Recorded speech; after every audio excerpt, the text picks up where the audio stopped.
Blaise Périsson, bonjour. Bonjour. Vous êtes architecte associé pour le cabinet d'architecture Cardam. Mhm. Présentez-nous un petit peu cette société.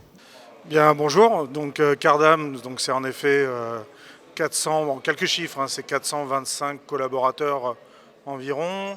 C'est 800 projets sur la table en ce moment, sur la planche, et qui regroupent. Alors, c'est avant tout, enfin, Cardam a une particularité, c'est avant tout un groupe indépendant qui regroupe plusieurs métiers autour de la construction, comme le conseil, comme l'ingénierie, comme l'aménagement, comme le digital. Enfin voilà, il y a un certain nombre de métiers. Et bien sûr l'architecture,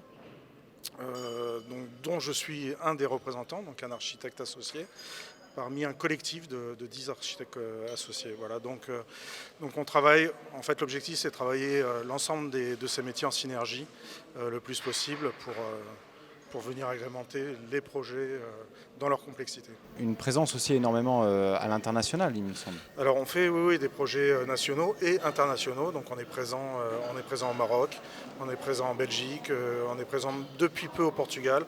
Donc en effet, il y a une vraie intention d'aller exporter nos savoirs à l'international, oui, tout à fait, notre savoir-faire. Alors c'est vrai que le développement durable, c'est une question qui est très prégnante. On le voit dans beaucoup de projets, de plus en plus. Quel est le positionnement de Cardam sur ce sujet-là? Donc oui, le positionnement de Cardam sur le développement durable, c'est un vrai sujet chez nous.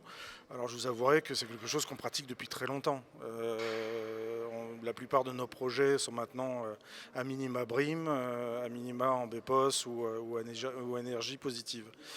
Le but de notre action aujourd'hui, c'est d'aller au-delà. C'est d'en faire une vraie valeur, éventuellement même une charte au sein du groupe à travers tous les métiers, et plus particulièrement au niveau de l'architecture et de l'urbanisme, enfin des sujets d'urbanisme et d'architecture. Et pour ce faire, on travaille en interne pour que ce développement durable ne soit pas juste Un gadget, un quoi. gadget, mais soit une vraie vision, qu'elle soit partagée pendant tout l'acte de concevoir. Donc c'est vrai que moi j'y suis personnellement attaché puisque j'y travaille personnellement. Dans vos projets? Dans les projets et y compris dans la façon de charter et d'identifier dès le début du projet qu'est-ce qui pourrait être améliorable sur tous les projets. De ne pas s'attacher à un label particulier, mais quel que soit le client, quel que soit le constructeur, le promoteur, de faire en sorte que à travers cette réflexion qui serait initiée dès le début, chez nos jeunes archis, y compris chez les anciens, comment on pourrait faire que le projet aille au-delà de sa simple expression programmatique. Ça passe par quels critères techniques? Enfin, quels outils techniques? Ouais, on a identifié trois grands axes, je vais le faire vite, hein. Le premier, c'est le développement durable naturel, c'est-à-dire revenir à des choses essentielles, la contextualisation d'un bâtiment dans son environnement, bien l'exposer, la rose des vents, enfin, donc il y a des outils techniques hein, qui reviennent là-dessus. C'est de déshabiller aussi dans le concept la technique au départ pour revenir à des choses plus immédiates, plus ressenties et plus intelligentes à travers le climat, à travers la position d'un bâtiment dans son environnement.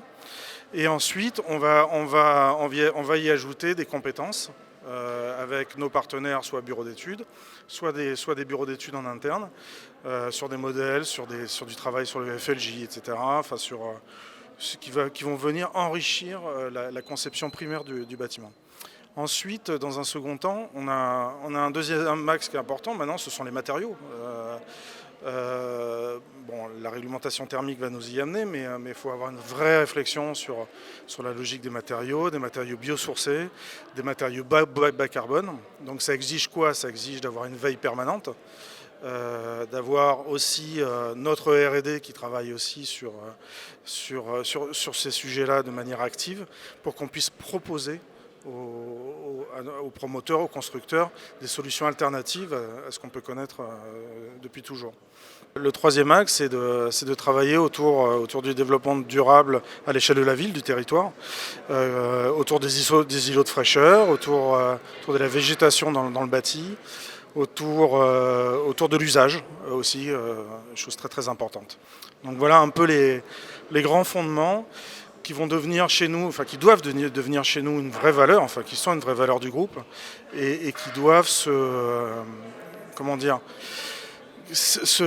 diffuser dans l'ensemble des projets et ce dès le démarrage de ces projets. Blaise Périsson, merci beaucoup pour votre témoignage et on souhaite plein de bonheur et plein de projets en tout cas pour Cardam. Merci beaucoup pour cette minute. Merci.